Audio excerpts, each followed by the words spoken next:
Заменик председателот на владата и министер за транспорт Александар Николовски престојува во Соединетите Американски држави, каде што оствари средби во Светска банка и Стејт департментот. Николовски учествуваше на годишниот форум Transforming Transportation, каде што беше еден од главните говорници. Се обрати на главна пленарна сесија заедно со еврокомесарот Апостолис Цицикостас на тема коридори за одржливо поврзување. Во своето излагање министерот зборуваше за стратешките паневропски коридори во Македонија и инфраструктурните проекти што ги реализира владата, со акцент на изградбата на автопатските делници, планираната брза пруга на коридорот 10 и железничкото поврзување со Бугарија на коридорот 8. За време на посетата, Николовски имал средби со менеджментот на Светска банка, на кој се разговарало за тековните и идни инфраструктурни проекти, како и состаноци со високи представници на Стејт департментот за економската соработка меѓу Македонија и Соединетите Американски држави. Тој се сретнал и со представници на Републиканската партија. Во текот на последните 2 недели, Министерството за внатрешни работи поднело 21 кривична пријава за вкупно 25 кривични дела, поврзани со семејно насилство, од кои 6 биле поднесени по брза постапка. Како што информираат од МВР, на подрачјето на Север Скопје биле поднесени 5 кривични пријави за родово базирано насилство, 3 за загрозување на сигурноста и 2 за кривичното дело демнење. При тоа биле изречени 5 мерки притвор и 1 мерка на предпазливост. Најголемиот дел од пријавените дела се однесуваат на загрозување на сигурноста и телесна повреда. Дополнително евидентирани биле по 1 пријава за тешка телесна повреда, неизвршување судска одлука против правно лишување од слобода, обид за убиство и полов напад и силување. Во врска со случајот за обид за убиство во Скопје од пред неколку дена, сторителот бил лишен од слобода и се преземале мерки за целосно документирање на случајот. Во сектори за внатрешни работи најмногу пријави биле поднесени во Север Скопје и Север Струмица по 5, потоа Север Охрид 4, Север Штип 3, Север Куманово 2, по 1 кривична пријава поднале Север Тетово и Север Велес. Во истиот двонеделен период на територијата на државата биле пријавени 39 настани поврзани со семено насилство и поднесени 63 поплаки.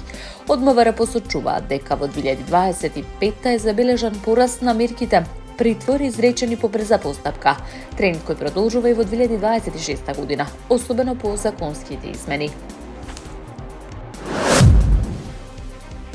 Иран го именуваше Моџтаба Хамнеи за нов врховен лидер на земјата по убиството на неговиот татко Ајатолахот Али Хамнеи во американско-израелските напади на 28 февруари, објавија државните медиуми. Одлуката ја донесе собранието на експерти, тело составено од 88 избрани високи свештеници задолжени за избор на врховниот лидер. Ова е втор пат ова тело да избере нов лидер откако Исламската република е основана во 1979 година. Моџтаба Хамнеи, кој има 56 години, е вториот син на Али Хамнеи, важи за влијателна фигура за сцената со силни врски со исламскиот револуционирен гардиски корпус и паравојната организација Басиш. Иако нема висока свештеничка позиција ниту официјална функција во државниот апарат, тој има значително политичко влијание. Председателот на САД Доналд Трамп претходно изјави дека изборот на синот на Хамнеи за врховен лидер би бил неприфатлив и дека Вашингтон треба да биде вклучен во процесот на избор. Моџтаба Хамнеи беше санкциониран од САД во 2019 година поради наводна соработка со силите Куц и Басиш во поддршка на регионалните политики и внатрешната репресија на режимот. Според израелските избори, минатата недела тој бил цел на израелски напад, при што според истите информации бил ранет.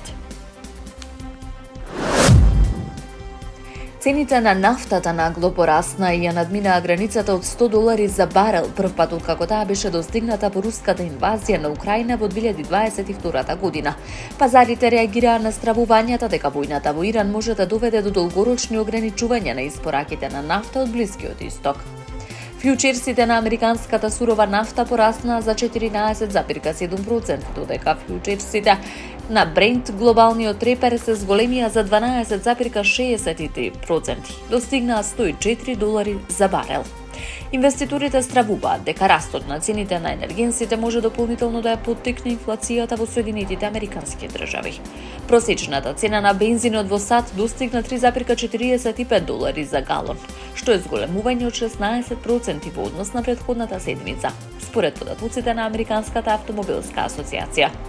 Од администрацијата на председател Доналд Трамп изјавија дека војната кампања на САД и Израел против Иран, започната на крајот на февруари, се очекува да има само краткорочни ефекти врз цените на нафтата и гасот.